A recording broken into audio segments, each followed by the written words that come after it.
Hi, Taylor. Hi. Let's just start by introducing yourself with your name and where you're from. Okay. So my name is Teylor Bonner and I'm from Houston, Texas. Excellent. And can you tell me a little bit about what your creative discipline is? So I am mostly a photographer and a filmmaker, but I also do things like I dabble in like clay sculpting, but I'm not a sculptor, okay? But if I get an idea, I'm like, I'm gonna go for it, I'm gonna try it. I like to paint, but like, those follow along YouTube video situations. And then I enjoy writing. Writing is much more vulnerable for me, so I'm not really out there with it, but I'm working on that. I love that. I love that. And jewelry making. Yeah, oh, beautiful. I gotta show you, yeah. Yeah, I didn't know that about you. That's, I love earrings. Yeah. Tell me, can you tell me a little bit about what your creative process is? My creative process has always kind of been, I would prefer it to be more structured. It's not as structured as I'd like it to be. I am much more like, if you ever heard of like a mood reader, I'm kind of the same with art. So it might start off as one thing, and then when I get that like jolt of inspiration, it can completely change for me and go a different direction. So a lot of times, especially like in filmmaking, we'll have like our storyboards, you have your script and everything, but I've definitely done films where I'm feeding the lines to somebody and be like, we're just gonna go like this because this feels right compared to us sitting there and like creating the structure sometimes. So it's really based on like my energy and my mood.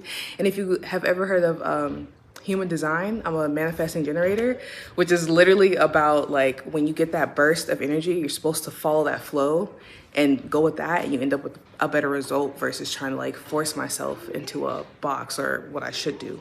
Yeah, I love that. And I'll make sure I put some links to human design stuff in this, in the notes.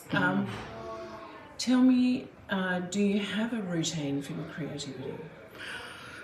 I try to stick to a routine for my creativity. That routine consists of a lot of mindfulness. So I try to start my mornings off being like meditative, just doing some stretching, like water or like a specific tea of whatever I feel in that mood. And I'm trying to be more consistent with journaling. So I go through phases, but that's kind of like what I stick with. Even specific playlist too, like in the morning when I wake up, I would consider those to be my routine so that when I know I'm like, okay, I'm gonna work on a project today or whatever, the better my mood and a good breakfast, like fruits and something that's hydrating, then I'm like, okay, this will help me. Because I am one of the people that like, once I'm zoned in, I will go for hours and I won't eat and I look outside.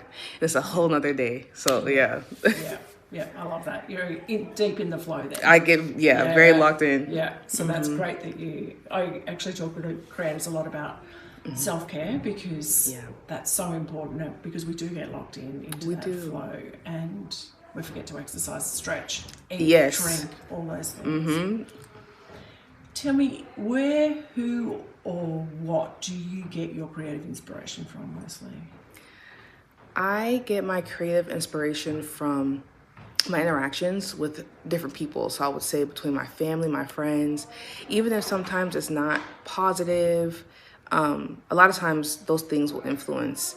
But a lot of my stuff is love-based, like whether that's loving my family or loving my friends or coming into connection with people, like you get that warm feeling. Like I consider that to be like a love feeling. Anytime I feel that, that's something that really charges me up and gives me a lot of inspiration. I also get very inspired by artists that are more focused on authenticity, like being themselves versus sometimes like in my experience being in the film world, there's a lot of people that are kind of I'm this kind of a filmmaker and I've done this and we're gonna do things this way because history says if you're gonna shoot a documentary, then the light has to be like this. And I'm like, but we're artists too, right? So like, why do we have to keep following the same guidelines that someone told us that that's what art is? And art to me is freedom. So when I get to be around other artists, like here at this residency, who are like, I'm creating for me, I'm doing what I wanna do, like that inspires me a lot. Just taking off the limitations. I love that. I love that so much. Tell me, if you were to meet someone just at the beginning of their kind of creative journey, what pearl or pearls of wisdom would you want to share with them? I would share that I feel that art is a very vulnerable process, and as scary as it may seem, the one thing that I remind myself of is people are going to judge you regardless, and you can never make everybody happy, and everyone isn't going to like your art. Art is subjective. So at the end of the day, make sure you're always creating for yourself and for your purpose and from your core, and try your best to block out like what people tell you art should be. Art's whatever you make it, and it's what you want it to be to express yourself. I love that so much. Thank you. Is there anything else that you would want to share with other creatives who might be watching this?